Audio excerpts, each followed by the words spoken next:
ನಮಸ್ಕಾರ ವೀಕ್ಷಕರೇ, welcome back to ಇಂದು ಬಾಸ್ ಕಿಚನ್. ಈಗ ಸಮ್ಮರ್ ಸ್ಟಾರ್ಟ್ ಆಗಿದೆ ಅಲ್ವಾ, ಅದಕ್ಕೆ ನಾನು ಮೊಸರು ಮತ್ತು ಸಬ್ಬಕ್ಕಿ ಹಾಕಿ ಒಂದು ಸ್ಪೆಷಲ್ ಡಿಶ್ ಮಾಡಿದ್ದೀನಿ. ಅರ್ಧ ಕಪ್ಪಷ್ಟು ಸಬ್ಬಕ್ಕಿ ತೊಗೊಂಡಿದ್ದೀನಿ, ನೈಲಾನ್ ಸಬ್ಬಕ್ಕಿ. ಅದನ್ನು ಚೆನ್ನಾಗಿ ತೊಳೆದ್ಬಿಟ್ಟು 1.5 ಕಪ್ಪು ನೀರು ಹಾಕಿ ಈಗ ಕುಕ್ಕರಲ್ಲಿ ಇಡ್ತಾಯಿದ್ದೀನಿ. ಈಗ ಇದನ್ನು 1-2 ವಿಷಲ್ ಕೊಟ್ಟರೆ ಸಾಕು. ಈಗ ಕುಕ್ಕರ್ ಲಿಡ್ ಮುಚ್ಚಿದ್ದೀನಿ. ಈಗ ವೆಯ್ಟು ಸಹ ಹಾಕಿದ್ದೀನಿ. 2 ವಿಷಲ್ ಕೊಟ್ಟರೆ ಸಾಕು, ಚೆನ್ನಾಗಿ ಬೆಂದೋಗುತ್ತೆ. ಈಗ 2 ವಿಷಲ್ ಕೊಟ್ಟಾಗಿದೆ. ಓಪನ್ ಮಾಡ್ತಾಯಿದ್ದೀನಿ. ಸಬ್ಬಕ್ಕಿ ತುಂಬ ಚೆನ್ನಾಗಿ ಬೆಂದಿದೆ. ಸಬ್ಬಕ್ಕಿ ತುಂಬ ಬೇಗ ಬೆಂದೋಗುತ್ತೆ. ಇದು ನೈಲಾನ್ ಸಬ್ಬಕ್ಕಿ ಅಲ್ವಾ, ತುಂಬ ಈಸಿ, ಬೇಗ ಬೆಂದೋಗುತ್ತೆ. ಈಗ ಬಾಣಲೆ ಬಿಸಿಗಿಟ್ಟಿದ್ದೀನಿ. ಸ್ವಲ್ಪ ಎಣ್ಣೆ ಹಾಕ್ಕೊಂಡಿದ್ದೀನಿ. 1-2 ಸ್ಪೂನಷ್ಟು ಎಣ್ಣೆ ಹಾಕ್ಕೊಂಡೆ. ಈಗ ಇದಕ್ಕೆ ಸ್ವಲ್ಪ ಸಾಸಿವೆ ಹಾಕ್ಕೋಬೇಕು.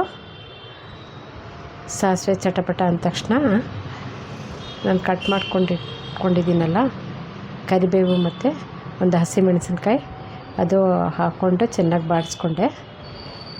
ಈಗ ಗೋಡಂಬಿ ಸಹ ಕಟ್ ಮಾಡಿ ಇಟ್ಕೊಂಡಿದ್ದೆ, ಅದನ್ನು ಸಹ 1-2 ನಿಮಿಷ ಬಾಡಿಸ್ಕೊಂಡ್ರೆ ಸಾಕು. ಈಗ ಅದು ಬಾಡೋಗಿದೆ. ಈಗ ನೆಕ್ಸ್ಟು ಕೊತ್ತಂಬರಿ ಮತ್ತು ಒಣ ದ್ರಾಕ್ಷಿ ಸಹ ಹಾಕ್ಕೊಂಡೆ. ಈಗ ಸ್ಟವ್ ಆಫ್ ಮಾಡಿಬಿಟ್ಟಿದ್ದೀನಿ. ಒಣ ದ್ರಾಕ್ಷಿ ಏನು ತುಂಬ ಕೆಂಪಗಾಗೋದು ಬೇಡ. ಈಗ ಸಬ್ಬಕ್ಕಿ ಸಹ ತಣ್ಣಗಾಗಿದೆ, ಅದಕ್ಕೆ ಉಪ್ಪು ಸೇರಿಸ್ಕೊಳ್ತಾ ಇದ್ದೀನಿ. ಈಗ ಗಟ್ಟಿ ಮೊಸರು ಇರುತ್ತಲ್ಲ, ಅದನ್ನು ಸಹ 2 ಸಾಲ್ಟು ಸೇರಿಸ್ಕೊಂಡೆ. ಈಗ 1 ಕಪ್ಪಷ್ಟು ದಾಳಿಂಬೆ ಬಿಡಿಸಿಟ್ಕೊಂಡಿದ್ದೆ, ಅದನ್ನು ಸಹ ಸೇರಿಸ್ಕೊಂಡಿದ್ದೀನಿ. ಈಗ ಎಲ್ಲ ಚೆನ್ನಾಗಿ ಮಿಕ್ಸ್ ಮಾಡ್ಕೋಬೇಕು. ಈಗ ಚೆನ್ನಾಗಿ ಮಿಕ್ಸ್ ಮಾಡ್ತಾಯಿದ್ದೀನಿ. ಈಗ ಮಿಕ್ಸ್ ಆಗಿದೆ.